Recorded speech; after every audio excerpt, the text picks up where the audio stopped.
هذه دخلة مرتبكة، لأننا أمام واحد الخبر نزل علينا كالصاعقة، واحد الخبر كيهم حرية التعبير في المغرب والصحافة، خاصة وأننا كنشوفو اليوم واحد الصحفي مغربي الذي اشتهر بنفس اشتباكي وبنفس معارض وبنفس نضالي، هو حميد المهدوي.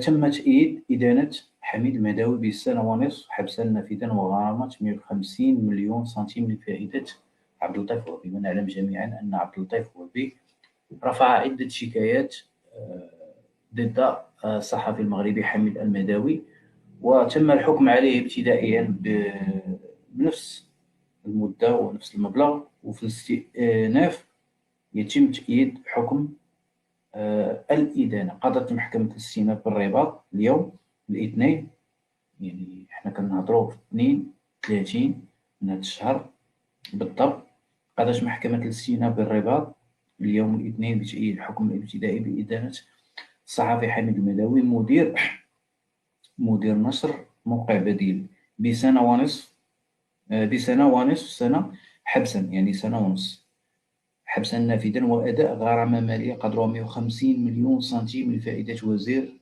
العدل عبد اللطيف وهبي. وهذا أمر محبط جدا، أمر يثير كثير من الأسئلة حول واقع حرية التعبير في المغرب وواقع حرية الصحافة في المغرب، وعدة أسئلة تتناسل عن هذه الواقعة البائسة والمشؤومة. لأن صراحة أمر كنا نعتقد بأن الحكم الابتدائي هو فقط من أجل التخويف، أو ربما في الاستئناف يكون لهم رأي آخر، لأن الأمور كانت واضحة جدا بأن السيد حميد المهداوي هو صوت من ضمن مجموعة من الأصوات التي تمثل أو التي تفكر بصوت عالي. يعني داكشي اللي كيقول حميد المهداوي شنو كيقول كاع، مدخل دبابة كاع المغرب. يعني هذه صارت نكتة، ولكن واقع الحال المؤسف أن كانت في مرحلة من المراحل أن حقيقة تصور معايا حميد المهداوي مدخل دبابة. دابا هذيك التهم تخلينا عليها ولينا يعني الجهة الأخرى أو الجهة الناقضة أو الخصم لحميد المهداوي يعني أزاح نقاب التهم المصطنعة، ويعني وأصبح يعني في اشتباك واضح مع حرية التعبير في المغرب. نحسبها حرية التعبير في المغرب لأن حميد المهداوي ما هو إلا الشجرة التي تخفي الغابة، يعني عدد من المدونين وعدد من الصحفيين وعدد من النشطاء التي في أحسن الأحوال نقول أنه يتم التضييق عليهم. في أحسن الأحوال شفنا كيفاش رضا الطاوجني وعبد الموملي ومجموعة ديال النشطاء إلى آخره. وهذا الذي يبرهن توجس الحكومة، وهذه الحكومة التي هي أفشل حكومة في تاريخ المغرب. يعني حنا قرينا حكومة اللي مرات منذ الحكومة الأولى من المغرب، منذ حكومة مبارك البكري الأولى والثانية وبالفراج وعبد الله إبراهيم اللي كانت كتشكل العصر الذهبي، ثم الاستثناء، ثم عدنا إلى مرحلة من المراحل الأخرى إلى الحكومات وإلى آخره إلى آخره إلى آخره، وصولا إلى الآن كنشوفوا أن الوضع الاجتماعي هو خانق جدا. وهذا الذي يرافقه أيضا تضييق على حرية التعبير وحرية الصحافة في المغرب وإلى آخره. فهو من الطبيعي جدا أن يكون إعلام متعدد الأصوات، لأن ما كاينش شي مجتمع بدون تضاريس. يعني مجتمع بدون تضاريس بدون آراء هذه ما يمكن إلا تكون في حالة واحدة، هي في تكنة عسكرية. أما خارج التكنة العسكرية، خارج التكنة وراه التجمعات ولا المنظمات الاستخباراتية وراه كيكونوا فيها تيارات وكيكون فيها توترات.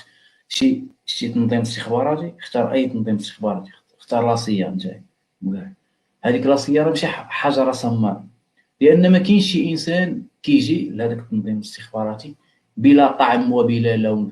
غادي كنهضروا على تنظيم اللي عارف التوجه ديالو، عارف شنو باغي، وعارف الخط ديالو. فما بالك مثلا هذا المجتمع. وكما قلت في آخر المطاف حميد المهداوي وغير حميد المهداوي ما هو إلا تفكير بصوت عالي الذي يفكر به المغرب.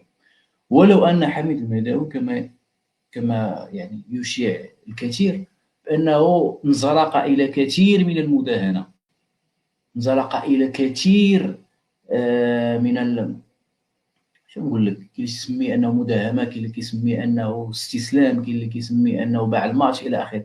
فما بالك رصد والاستماع الى نبض الشارع بشكل عام، سيكون الامر اكثر حده. فكنعتقد بان اللي حكموا عليه بهذا الحكم، اعتقد بانهم فشلوا انهم يشخصوا الوضع بشكل سليم، لان في نظرهم انه غادي يقضيو على الاصوات النشاز ولا الاصوات التي تغرد خارج السلم. لكن واقع الحال ممكن أن تكون أصوات أخرى أكثر جذرية وأكثر راديكالية. لذلك أنا في إحدى الحلقات كنت قلت ما بغيناش أن يكون عندنا، ما بغيناش نطيحوا في نموذج مثلا ديال علي المرابط ولا ديال راضي الليلي والى اخره، يخرج البلاد وانه يبقى يضرب في اسس البلاد، ولا يدير كما مجموعه من الاسماء، اعطيش نماذج اخرى، يدير لجوء سياسي في منطقه اخرى ويبقى انه يعني ديك الساعه يهضر بلا حدود الى اخره. لا، يبقى يهضر بكل حريه وكل مسؤوليه بطبيعه الحال. اللي دار شي حاجه خصو يتعاقب بطبيعه الحال، هذا راه ماشي دليل ان المقاربه الحقوقيه هي مقاربه تشجع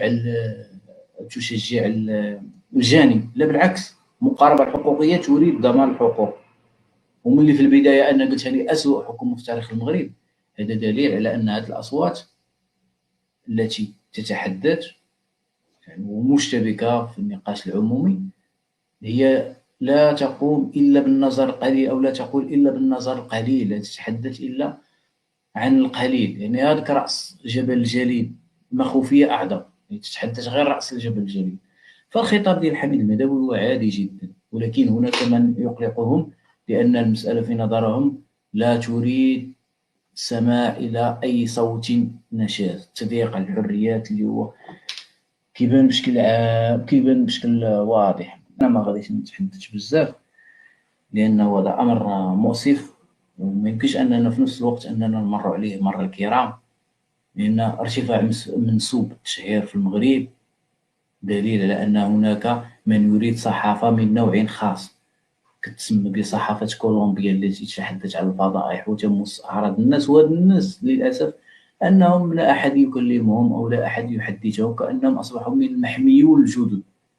يعني أنك لا كنت داخل هذه الجوقة، الجوقه ديال مثلا كلهم اخرائيليون اللي بغيتي، ولو انك شهرتي بالناس ومسيتي اعراضهم، بحال دابا مثلا داك احسن بلا ما نعطي السميه ولكن عارفين اللي دابا في الولايات المتحده الامريكيه كيهضر على اشخاص بعينهم وكيوصل لحياتهم الشخصيه وكيوصل الى اخره، وكيجي للمغرب وحتى واحد ما كيهضر.